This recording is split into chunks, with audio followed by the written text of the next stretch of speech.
할렐루야. 오후 찬양 예배에 오신 여러분을 환영합니다. 오늘은 시편 150편 1절부터 6절의 내용을 가지고 찬양의 요소들에 대해서 함께 나눠보도록 하겠습니다. 코로나가 어느덧 1년을 지나 2년을 바라보고 있습니다. 코로나 시대 동안 우리의 삶의 모습 또한 많이 달라졌습니다. 우리의 일상은 변하였고 우리의 예배 또한 변하게 되었습니다.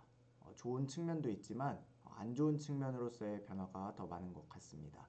특히 우리가 오후에 드리던 지금 이 찬양 예배는 다른 예배들에 비해서 가장 크게 우리에게 변화된 예배일 것입니다.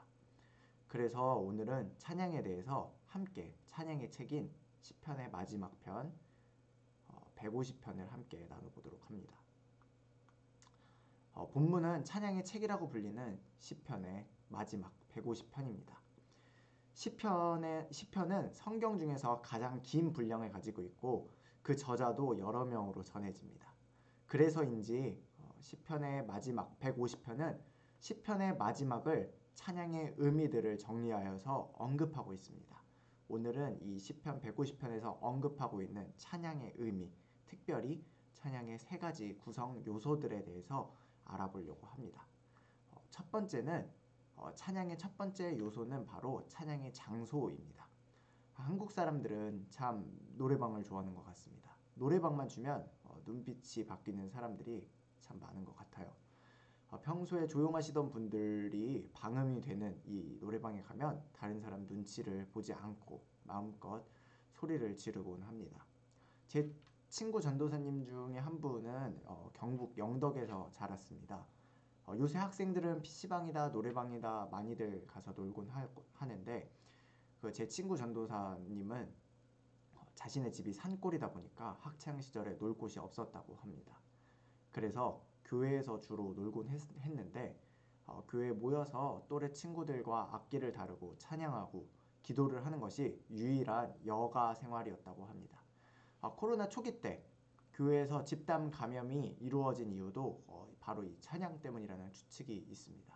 마스크를 쓰지 않고 서로 가까이 앉아서 찬양을 하다 보니 감염이 되기 좋은 환경이었다고 과학자들은 분석합니다. 그러한 결과로 오늘날 우리는 마스크를 쓰고 거리를 두며 찬양의 제한을 받으며 방역에 신경 쓰며 마음껏 예전처럼 소리 높여서 찬양을 하지 못합니다. 특별히 이 코로나 시대에 우리는 어디에서 하나님을 소리 높여 찬양해야 하는 것일까요? 우리가 가정에서 특별히 아파트나 빌라 등 공동주택에 사시는 분들은 집에서는 층간소음 때문에 마음껏 소리 높여 찬양하지 못하고 모여서 찬양하지 못하는데 우리의 찬양의 장소는 어디가 되어야 할까요? 본문 1절에 보면 할렐루야 그 성소에서 하나님을 찬양하며 그 권능의 궁창에서 그를 찬양할지어다 라고 되어 있습니다. 여기서 그 성소는 문자적으로 보면은 장소를 국한시키는 것으로 해석될 수 있습니다. 하지만 이 구절의 주석을 보면 앞절의 그 성소와 뒷절의 권능의 궁창에서는 서로 상응한다는 것을 알아볼 수 있었습니다. 땅 위의 성소 그리고 하늘의 권능의 궁창에서 찬양한다는 것은 땅과 하늘 모든 곳을 포함한다는 것입니다. 이는 또한 하나님의 초월성을 상징합니다. 하나님은 땅과 하늘 모든 곳에 다 임재하시는 분이십니다. 그렇기에 찬양하는 영혼들 또한 땅과 하늘 어느 곳에 있든지 다 여호와를 찬양하라고 오늘 성경은 말씀하고 있습니다. 여호와의 찬양을 촉구하고 있습니다. 우리는 비록 예배당에 모여서 전처럼 소리 높여 찬양하지 못합니다. 하지만 우리가 예배당에 모이지 않는다고 해서 우리의 찬양이 멈춰지면 안 됩니다. 우리가 어디에 있든지 우리는 하나님을 찬양해야 하는 것입니다. 그것이 오늘 성경이 우리에게 말씀해주는 찬양의 첫 번째 요소인 장소인 것입니다. 어느 곳에 있든지 여호와 하나님을 찬양하시기를 소망합니다. 찬양의 두 번째 요소는 찬양의 내용입니다. 본문 2절에는 그의 능하신 행동을 인하여 찬양하며 그의 지극히 광대하심을 쫓아 찬양할지어다 라고 되어 있습니다. 오늘 우리가 찬양하는 내용은 하나님이 하신 행동들이어야 합니다. 찬양에는 여러 가지 주제의 곡들이 있습니다.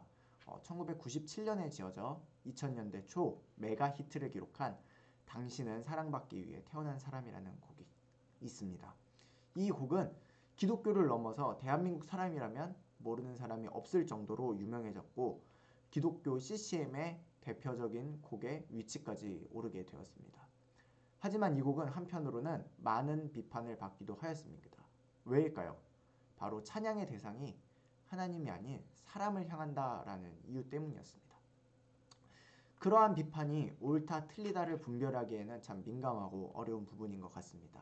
하지만 비판을 하시는 분들의 입장에서 보면 충분히 일리가 있는 주장이라고 생각이 듭니다. 오늘 성경 본문이 전하고자 하는 바는 찬양의 내용은 항상 다른 누구가 아닌 하나님이어야 하고 하나님이 하신 일이어야 한다는 것입니다. 하나님은 어떤 일을 하셨습니까? 하나님께서는 이 세상의 창조주이십니다.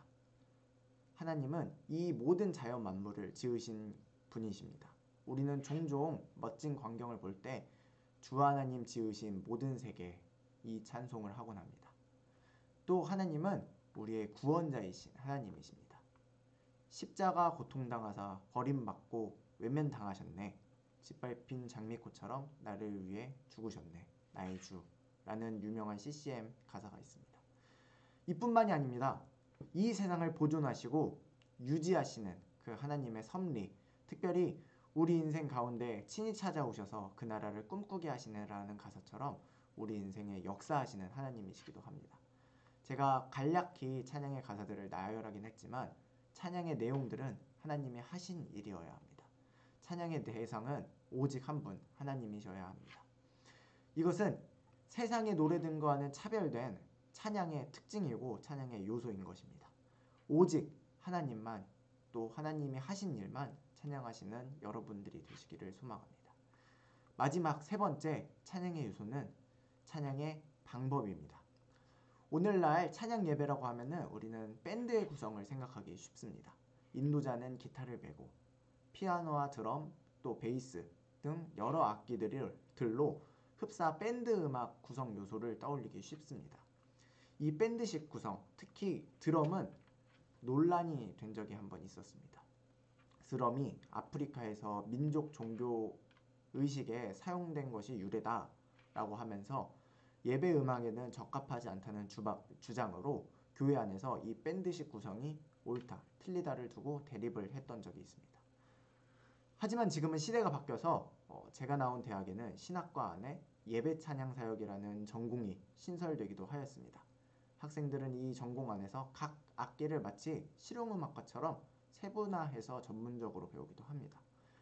제가 대학교 학부 시절에는 찬양을 관련해서 큰 논란거리가 또 있었던 적이 있습니다. 전자음악, 클럽에서 주로 사용되는 EDM 같은 음악의 장르들을 찬양으로 하는 것이 맞냐 틀리냐를 두고 여러 가지 의견을 가지고 토론을 했던 기억이 있습니다. 시대에 따라서 찬양은 그 방법이나 구성이 변하곤 합니다. 예전에는 오케스트라로, 성악으로, 합창으로, 또 밴드로, 오늘날에는 전자음악으로까지 찬양을 하면서 여러 가지 찬양의 방법들은 발전을 해왔습니다. 이 방법들은 대중문화와 서로 상호작용을 하며 발전을 하고 있습니다. 우리는 이런 여러 가지 방법들 중에서 어떻게 찬양하는 것이 옳다고 말할 수 있을까요? 본문 3절에서 5절까지는 하나님을 어떻게 찬양해야 할 것인지에 대해서 그 구성에 대해서 언급하고 있습니다. 여기에서는 관악기인 나팔과 현악기인 비파와 수금 그리고 타악기인 소고 등이 언급되어 있습니다. 흡사 오케스트라와 같은 구성입니다. 그렇다면 오늘날 우리는 나팔과 비파와 수금과 소고로 그 요소들로만 찬양을 해야 할 것일까요? 단순히 위에 거론된 악기들은 그 악기들을 총동원하라라는 뜻이라기보다는 삶의 모든 국면에서 신령과 진정으로 하나님을 찬양하라라는 암시적인 뜻을 가지고 있다고 성경 해석자들은 풀이를 합니다. 이렇게 풀이를 할 수 있는 근거는 무엇일까요? 바로 6절과 연관이 있습니다. 6절은 호흡이 있는 자마다 여호와를 찬양할지어다 라고 되어 있습니다. 이 구절의 원어를 직역하면 호흡을 소유하고 있는 모든 것들은 다 여호와를 찬양하다라는 것입니다. 앞에 나온 악기들을 동원하여 연주함은 물론이고 모든 방법을 동원한 음성으로서 또는 우리의 인격을 동원한 정성을 담은 영혼의 소리로 아름다운 찬송을 드려라 라고 가리키고 있습니다. 호흡을 소유하는 것들, 하나님께서 창조하시는 창조물들은 특별히 하나님의 형상을 닮아 창조받은 우리 인간들은 하나님을 찬양할 때 우리가 할 수 있는 모든 방법으로 하나님을 찬양하여야 하며 그것은 단순히 악기를 동원하는 뜻이 아닌 우리의 영혼의 자세를 뜻하는 것입니다. 상황에 따라 찬양팀 구성이 안 될 수도 있고 반주가 없이 찬양을 할 수도 있습니다. 전자음악이 될 수도 있고 오케스트라 구성이 될 수도 있습니다. 하지만 그 구성이 중요한 것이 아닙니다. 중요한 것은 우리의 마음가짐인 것입니다. 또한 호흡이 있는 자마다 라는 대목은 단순히 찬양을 하는 존재들을 언급하는 것이 아닌 그 의미가 찬양의 시간 또한 암시한다고 볼 수 있습니다. 찬양은 우리가 숨쉬는 모든 호흡마다 해야 하는 것입니다. 우리의 호흡 또한 하나님의 선물이며 하나님께서 창조하신 것입니다. 우리는 우리의 모든 삶의 상황에서 항상 하나님을 찬양하며 호흡이 있는 우리는 하나님을 찬양해야 하는 존재들인 것입니다. 찬양의 방법은 호흡이 있는 우리가 우리의 영혼을 담아 아름다운 찬양을 하나님을 향해 하는 것입니다. 하나님께서는 우리의 마음이 담긴 영혼의 찬양을 기뻐 받으십니다. 이제 말씀을 정리하도록 하겠습니다. 오늘 우리는 찬양의 책인 시편의 가장 마지막 장 시편 150편을 함께 공부하였습니다. 150편을 통하여서 우리는 찬양의 세 가지 요소에 대해서 배웠습니다. 이 세 가지 요소는 장소, 대상, 그리고 방법입니다. 하나님을 언제 어디서든 내 영혼의 소리로 찬양하십시오. 그 방법은 꼭 노래의 방법이 아니어도 괜찮습니다. 꼭 입 밖으로 소리내지 않아도 괜찮습니다.